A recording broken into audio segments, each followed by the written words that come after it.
Hello, my name is Harold Young, and this is my project. It is called Dungeon Hunter. It is a role-playing game where the user goes through levels and fights monsters.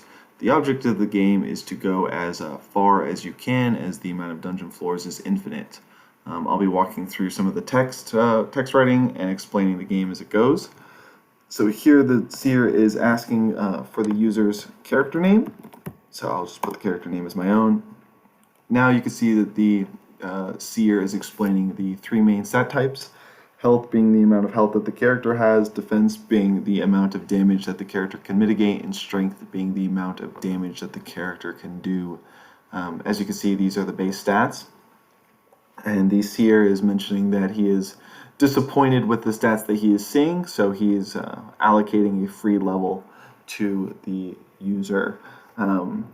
You could choose any sort of split of 5 points within these main stats, but as health is very important in the beginning of the game, I'll be putting all my stats into health.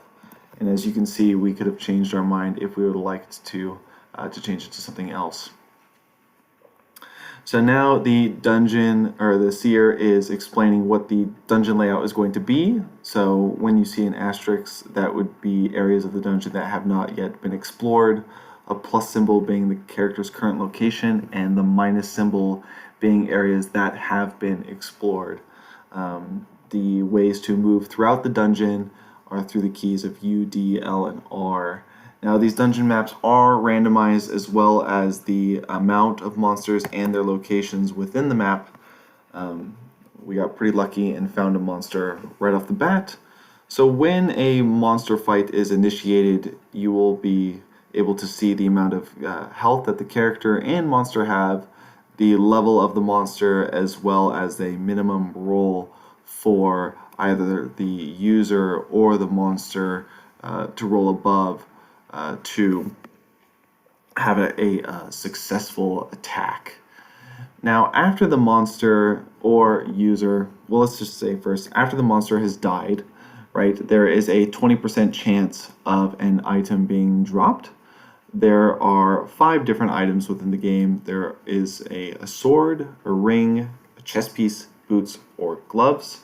Sword giving strength, the ring giving HP, and the chest piece, boots, or gloves all giving defense.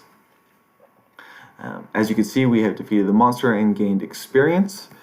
The experience goes up to 100 points. Oh, we ran into a wall there, as we've been seeing. So the amount of experience is in increments of 100. So after you have gained more than 100 experience, you will gain a level to where you will have the ability of redistributing another set of 5 stat points. Seeing as this dungeon floor is quite large, I do not see us clearing this dungeon throughout this presentation. But once the dungeon is cleared, and that happens when all the monsters are defeated within the dungeon, the character's information will be saved.